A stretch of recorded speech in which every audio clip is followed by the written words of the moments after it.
Hi everyone. Good evening. How are you all? I hope you all are studying great and doing well.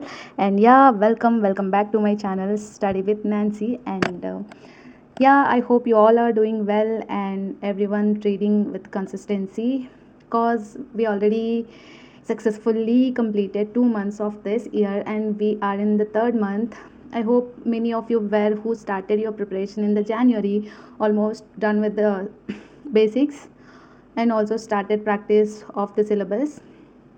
So in today's video I'm going to share English strategy. Like, I already shared the video, but that time whatever I told, I practiced, I followed, and I saw the like a tremendous increase in understanding, marks, everything. So that strategy really helped me a lot. That's why I really wanted to share with you all, which will definitely help you in your exam. So welcome to the video English strategy for SBI PO or else any other bank PO exams. So without any further delay, let's directly get into the topic.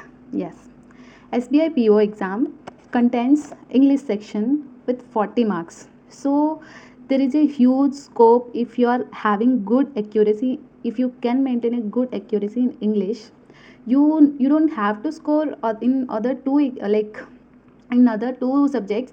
Even if you score 15 also, you can have an edge to crack that exam. So this much scope we are having, so one have to definitely become strong to crack this exam. And yeah, what is my method which I've been trying from past few months is the 3 in 1 concept.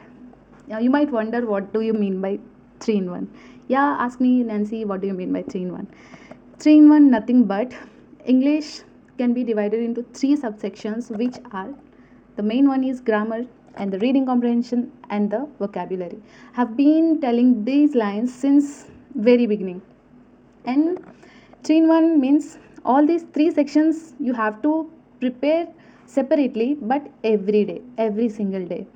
So let me have a clear cut explanation on these three topics, how it contains the weightage, how it make you fluent and make you more stronger to get good marks. Ultimately we don't need good marks, right? And yeah, first foremost, grammar. You might wonder, why do we need to go through the grammar? In examination we don't have any grammar related questions, only error detection carries only 5 marks. You might think like that, but you are in a wrong way if you think like that, because grammar is a something, it's a foundation.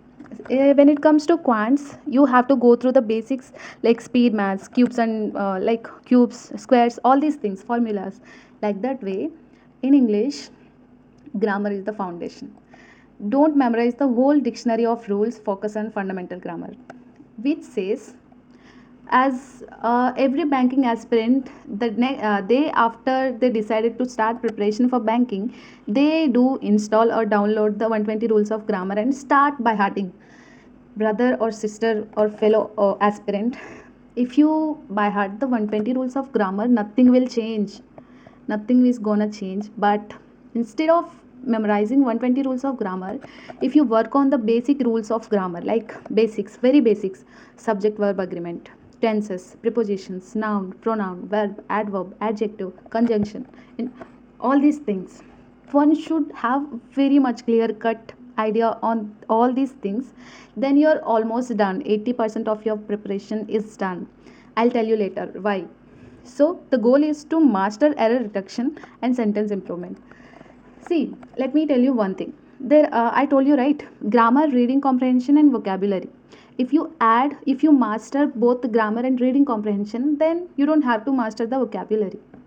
Any addition of two topics can easily get into the other topic. This is the magic. What I observed and what I learned over these months. So um, instead of by hearting grammar rules, 120 rules of grammar, please work on the basic grammar. If you are strong in all these things, while reading the any things, whether it's a questions, fillers, whatever, parajumbles, and reading comprehension, you will get to know the structure. If you know the structure, if While reading only, you will get to know where the mistake lies, where the error lies. So that's why I'm telling you, please do not neglect the grammar. Grammar contains really a very good role, no, most important role, hero or heroine of the preparation English paper. So grammar, do not neglect that. So this is the importance of grammar. Please go through the basics very beginning. Make your basics so strong so that you can done your 80% of the preparation for English. And yeah, let me give you one tip. Maintain a rule notebook. Like, and another tip, the day when you start preparing grammar, grammar, you just maintain two copies. One is for to write down all the clear cut details regarding like parts of speech, and another is do attend error detection classes from the YouTube. You can get a free videos of Nimisha Bansal ma'ams on YouTube every single day. At least try to attend one two videos, and whatever the rules she is repeatedly saying in that video, note it down. Maintain a book. No matter what, how many times might be the same rule repeats, write it on that book, write down until you remember that. I'm challenging you. If you do this thing 1.5 month or 2 months, literally you gonna remember each and every single rule. You don't have to remember like rule by rule. Whenever you look at the question, you whenever you read the question, you will get struck with the like key point.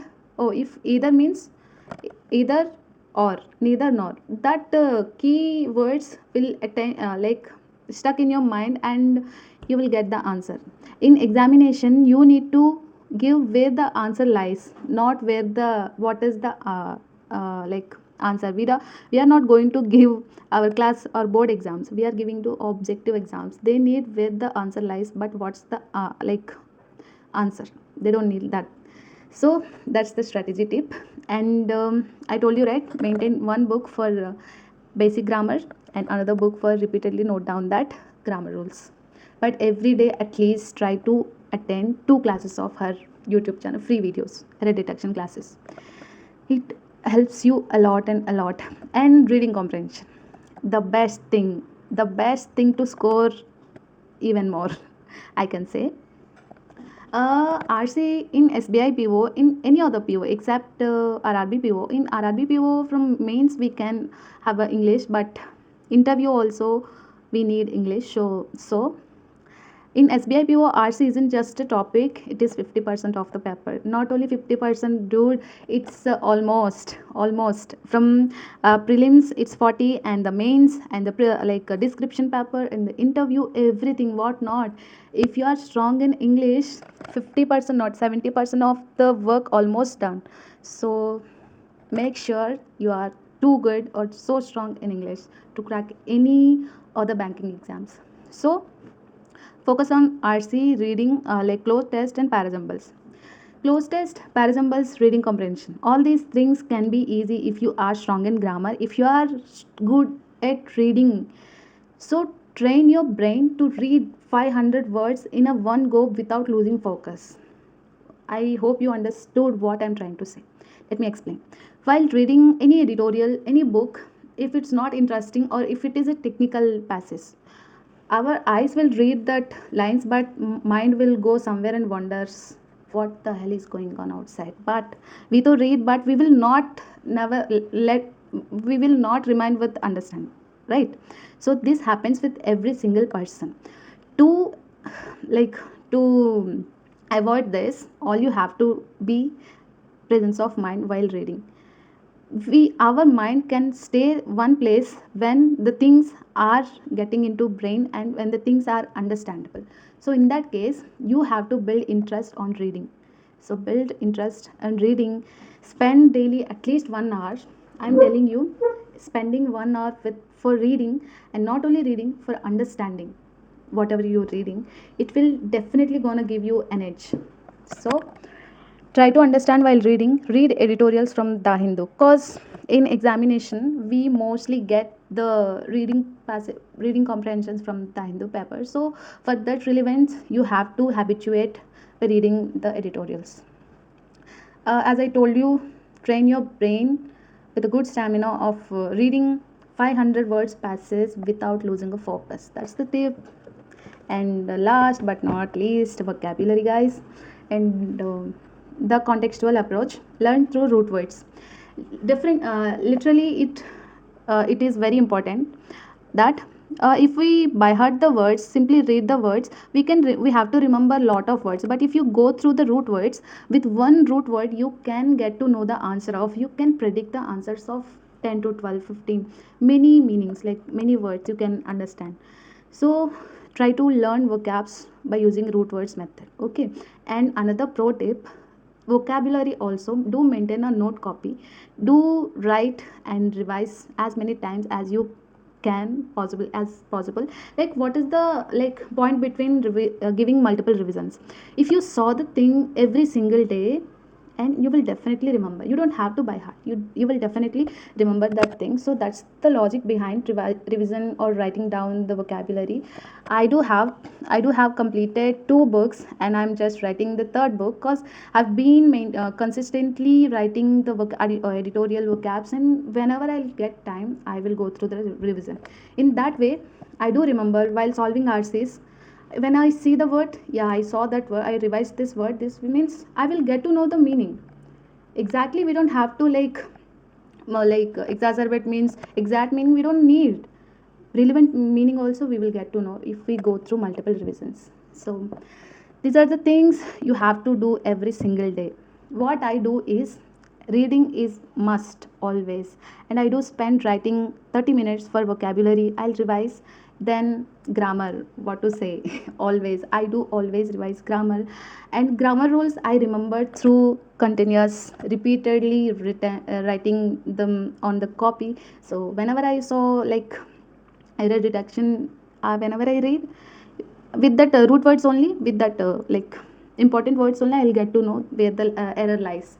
So this is the strategy I'm using. It really work with me, and if it work with me, why can't it work with you? If you're a beginner, start from the day one and think this is the day one. Every single day give time to all these 3 things for to get stronger in that main English. So mocks and analysis, this is the very much important, I can say, tip. If you're always practicing, when you will get to know whether your progress is in a good track or not. Here you will get to know by giving mocks and analysis. For me, I do personally like analysis more than giving mocks, because simply sometimes I never want to give with timer. I simply submit the test and I do solve where the error lies. Like, I do solve, I do love analysis of the mocks. So these are the things I do every single day, and I've seen so much improvement when it comes to score, English, grammar, vocabulary, understanding, capability, everything. So I hope you guys find this video helpful. If you find this video helpful, do share with your banking aspirant friends. And if you want to start and not yet started your preparation, do start. We have time, no matter what. Maybe SBI PO coming within 3 months. If you are not able to crack that, but with the continuous preparation, you can able to crack RRB PO, which is the last exam of the year. If not this year, maybe next year. You can crack any exam until you will not give up. So do not give up on your dreams. If you have courage to dream, then you have the courage and you have stronger potential to crack that, to make that dream into reality. So consistency definitely works and definitely pays off. Practice is the key. Show up every single day and see the difference. Like whatever I said to you in this video, follow these things at least for 1 month and come back to me and thank me later, I am sure. And yeah, stay tuned, have a great time.